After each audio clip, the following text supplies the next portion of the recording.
What's up, everybody? Welcome back to another video. Today I am going to be talking about the budget Integra and what parts I have so far for the budget Integra.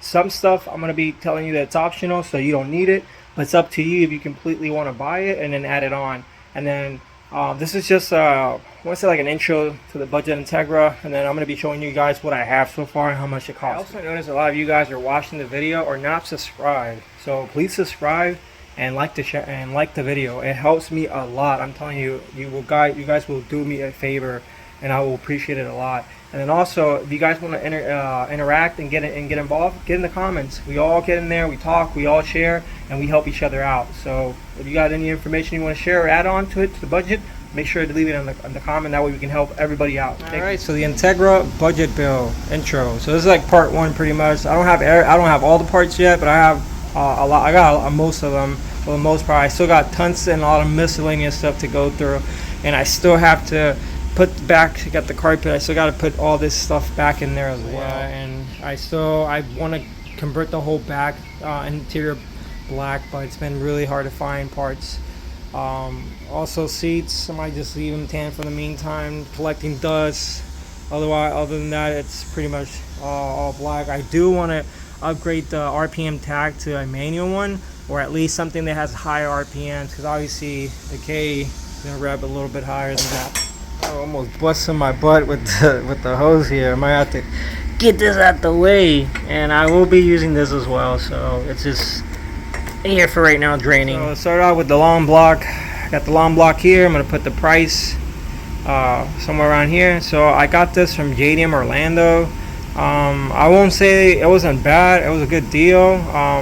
Later on I will be taking the valve cover and showing you guys. It looks immaculate inside, so it does have really low miles, to be honest. I think this engine was actually sitting for a long period of time. I don't know, maybe outside or what, but you can tell it has a little bit of that, I guess, like corrosion, or that white corrosion, even though this is cast, I believe, aluminum, but still, like, I believe water got inside some of the studs, because I was trying to take this one out and it snapped right there, and it was really seized, so I had to extract that one, and it's annoying. It's a pain in the butt. I'm kind of a little bit annoyed, but it is what it is. Something else that I noticed when I got it, there's a stud here, which I have it right here. The stud was right here and it was seized, so I don't know if they were having issues removing or what happened when they took the automatic transmission that it comes with. But I had to remove this, and it was a pain in the butt. And also, I don't know what they smacked, but you can tell it cracked this whole thing up to here. And I was a little bit annoyed because it got really close to the head gasket. But other than that, it didn't go past here. So I should be fine. I'll keep you guys posted. But that's something else that I was really annoyed about and devastated. And obviously, I have not checked compression or nothing. But inside, it looks 10 out of 10. And I will be showing you guys with time as I progress. But other than that, the outside looks a little bit beat up, and it looks like it was sitting for a good period. I have no idea. I mean, obviously, if you judge it from the outside, it looks like crap. But inside, I'm telling you, immaculate. It looks. I was like, wow, I can't believe it. But other than that, yeah, that's the only issues that I have. Do I recommend you guys buying from JDM Orlando? Yes, but it's best if you guys go in person. I don't have a truck, so I had to order it. And if I had my option of actually going in, if I had a truck and looking at it, then I probably could have seen all those defects, and that way I pick it myself. But this is an RBB2, so it's a true VTEC. I believe it's a 35 or the 30. It's like 35, 34, I believe. The valve size versus the RBB3, which is slightly bigger, maybe 36 or something, I'm not mistaken. If you guys know, just leave them in the comment. Help everybody out, help me out. But yeah, so this is an RBB2. Sorry for the mess, but I also laid out some of the parts that I already have. So let's start out with this section right here. So the fuel pump, this is what I'm going to be running in the meantime. Everybody's been waiting for this one, so I originally was going to be running this Chemzo. It's like 30 bucks, like so cheap, but I've seen people have success and good reviews with this pump. I actually, the first time I saw this was on Saw's car, and he told me that he had no issues, nothing before he upgraded. He just decided to get something better, but he said the pump never failed him, and he even ran E85 on it. So I was like, wow. So I was like, let me try it. And I only spent like 30 bucks, 30 something bucks on this, and I already owned this for a long time, just never really used it. I ended up going with an AEM, which is, here's the box, which I just stored this one in, but I don't have an AEM. But yeah, so let's see how this one lives up to the hype. 30 bucks. If not, I'll upgrade. No big deal. All right, moving on to the conversion harness. I have a K-Tune replica conversion harness. It is questionable, but I will be trying to trace the wires back to see that everything's correct. I went with this one because it has a secondary O2 sensor cable as well, which I found a guy on eBay. I forgot the store name, but he was charging me like $140, which is not bad. And he said, you know, I also include, he will add it on as well. But I just decided to go with this. Here's the price for this one. I am taking a risk on this one, but I am going to be tracing the wires. If anything, I do have a backup Wireworks one in there, but that one's questionable too because it was not reading my primary O2 sensor when I had it on the EG. So yeah, and then I have Wireworks engine harness, which is a huge story behind this one. So the story behind this one is I bought it. It came, this is a long time ago, like I'm talking about more than 4 years ago. I bought it, and it was, the plugs were incorrect, the routing was incorrect. I took it back. They told me it was going to take a while, and the whole process took more than 6 months. That's for sure. And then they ended up making me a new one. And then I had issues with the conversion harness, which it wasn't reading, like I was telling you guys, my primary O2 sensor. I contacted them, they ignored me, so I just said, you know what, I'm never doing business with you guys ever again, and I'm gonna cut my losses or whatever. And I just stayed. This is pretty much what's in store. So I ended up getting an RSX Type S one for like 2 something, and that's what I've been running on my EG. And you can't go wrong with OEMs, but I already have this, so I'm going to be using it. Also helps me with the budget and the amount when it comes to the costs.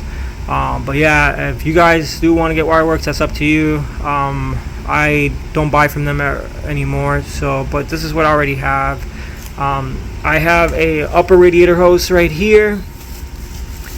This is an eBay one, obviously. What's the brand? PDY or something.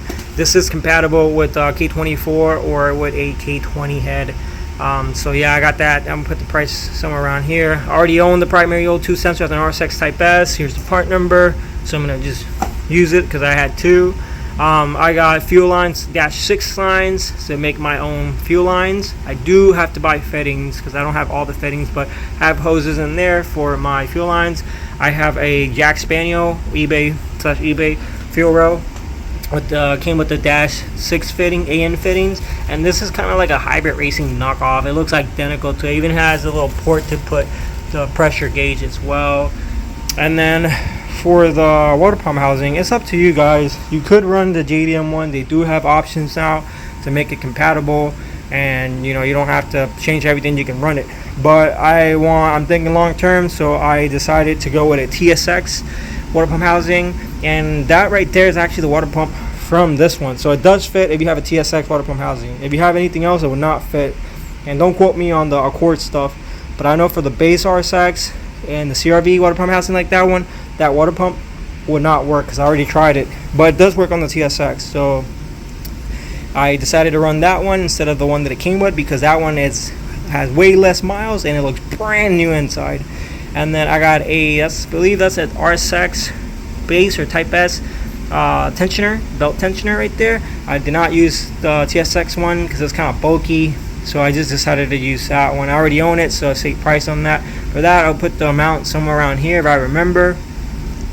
I got an Accord throttle body. I think this is like 60mm, but it's the cheapest thing I can find and affordable. I still have to clean a little bit, and I will be running IX, so it's in the process of being clean. If not, I'll buy a new one. Let me see. Also, I'm not sure what I'm going to be doing. This is the RAA intake manifold that it usually comes with. It looks identical to an RBB one, so I might still use that. Or if anything, I don't want to source an RBC because it's too expensive. Even street price is expensive. If anything, I was thinking of those like the replica ones you see on eBay and Amazon. It kind of look like the skunk street ones. If not, I'll go with that. We'll have to modify some stuff from what I've heard and see on people. Also, That one I don't think you can run an IAC because it does not have an IAC port. But if anything, if I do decide to go that route, I'll show you guys on how to run IAC on it if you do want to run IAC. But yeah, that's what I'm at right now, and that's compatible with that. And I already got a thermal gasket there, so I don't have to spend and buy another one. But I do have to get one for the intake manifold, and I have to get one for the exhaust as well. And then the stuff that before I proceed, I also have an intermediate shaft here. This is from an 08 Element all-wheel drive. So I found out that it shares the same part number with the EP3 RSX base, RSX Type S, and the CRV. Now when it comes to an SI like a 8 Gen, I'm not sure. I've heard people said it's the same size and it works. I'm not sure. That's not what I found out when it came to the part number. But these right here share the same exact part number, and I'm gonna put how much it actually cost me as well, which wasn't that bad. Fortunately, it doesn't come with the bolts. Got the store set out. It's annoying, but it is the right length as an RSX. So that's another option for you guys. And the bearing looks amazing. It feels amazing as well. Just have to clean it up. I also have a CRV post mount. This is an Amazon special here, and it was so cheap compared to the other ones. And also, the only option you're gonna have besides this cheap is just going to the junkyard. But good luck, because 9 out of 10 they're missing. So somebody already beat you to it, but not bad for the price. So got a CRV post mount right there. And then the next stuff I'm gonna be showing you guys is completely optional. It's up to you guys. I should have not bought it, but got a little carry away, you know what I'm saying? And I'm going to be adding it to the build to improve it as well when it comes to power. But I'm not going for crazy numbers. I just want something that's reliable. So I'm going to show you guys. I have an RSX Type S pump kit right here that I got from DM Auto Parts right here. If you guys need anything, make sure to hit Dave up. He will help you guys. He helped me so much when it came to the EG build. A lot of the parts that I have there came from him, like the ECU, shifter cables, you name it. A lot of the stuff came from him, and to this day I learned a lot from Dave too. Check out his channel, his YouTube channel. He helped me a lot when it came to building my car. Building my car and my engine. So I still pay homage to him right there, of course. So yeah, that's optional right there. Got the whole kit for $200. He told me I'm gonna put pictures of how it looks inside, because he opened it up and he showed me, and he said, give or take, the guy told him it had about 150,000 miles. So I don't like running old used Type S oil pump, but I got a kit right there, so it's completely optional. You don't need it. You can still run the same thing that you have in there. And then these are optionals too. The D10 springs, I actually got this for the EG, but I never installed it, and it just kind of got pushed to the side. So I will be putting this to the transmission when it arrives. I bought an EP3 one. It just still hasn't arrived, so let's just see when that comes. But yeah, I will be putting this as completely optional. I think I got this for like $24 a long time ago, but yeah. Something else that's completely optional, because you could keep the RBB 25 degree, which I'm still running here, and it did good power, and there was no issues. But I have it, so might as well use it. I have my RBC VTC right here. This one is actually from a 05 CRV. I pulled from Junker. This one from my boy Johnny right here, my boy. Show you guys, give him a follow, showing him love on Instagram and on YouTube. See the progress of the Supra. He actually got this for me when he was getting his back when he was rolling with Hondas, and I've been having this one for years. So I finally was able to open both of them up, clean them up, took all that gunk out. Some of it even had rust, a little bit of rust, so got most of it out. But yeah, they're both clean, open, and ungunked. And then I have here a 40 degree from R40. I've never seen anybody run this on regular RBB conventional K24s, but I don't see why it should be an issue. But I am going to be cleaning this one up here and storing it just in case. But I do have an R40 degree VTC right there as well. So yeah, guys, other than the ECU right here, this is what I have so far. And then for the ECU, I bought it on eBay as an automatic base RSX ECU, and I'll show you how much I paid for the brick, just for the ECU, and then for K-Pro, and then all together, right somewhere around here. So yeah, I got this from eBay, and then I went to Joe Tech, which is local to me, and I got K-Pro from him, and turnaround wasn't that bad. And then here it is in all his glory. So right there, so this is what I'm gonna be running. I've heard and I've seen reading off Honda that if you're using a base automatic, because this is a base automatic ECU, you're gonna have to bypass a VSS-Y or something like that. I read. If I find a form, I put it in here to help you guys. If you guys know anything about this, please let me know. But when I talked to Joe Tech, he said that it's just plug and play. I should not be having to do any of that. So let's see, because I've never run any, and I don't know anybody that's running one. So, but I know you can use them, because on the EG, I have a fancy one. Obviously, I got a R6 Type S one. So that one you have to not, you don't have to bypass anything. So, but yeah, it's my first time messing with this one. But I am going with a 5-speed, so it just it's compatible. But yeah, so far that's what the EG is looking like. I mean, sorry, the Integra it's looking like when it comes to the build. It's an intro primary, just showing you guys what I have so far.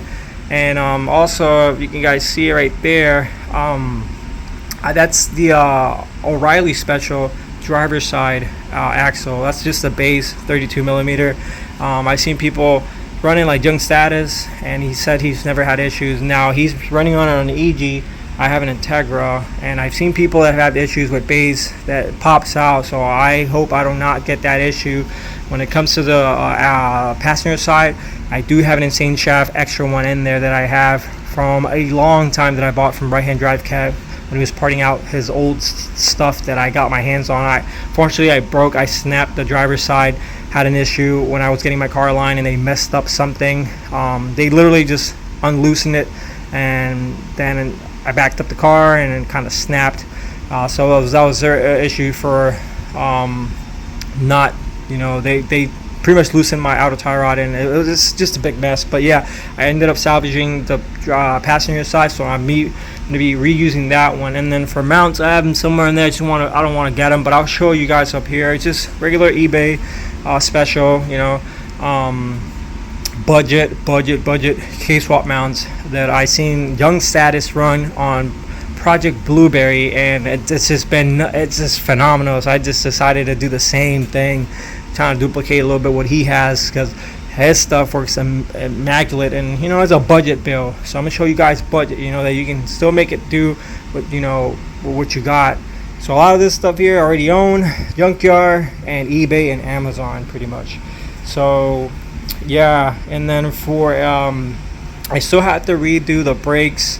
All that has gonna have to get redone, because the car was neglected.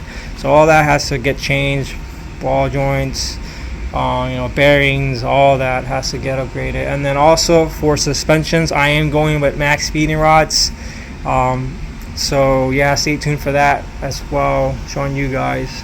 But yeah, that's pretty much going to conclude the video as in what I have so far for the budget. So just stay tuned. I'm slowly getting stuff as expensive, but it is a budget, and you guys going to be surprised what the cost is compared to this one, what the amount is going to come up to. So just stay tuned. Make sure to subscribe, like the video, comment if you have any knowledge or anything, let everybody know. Let's get this interaction going and help each other out. And thanks for watching.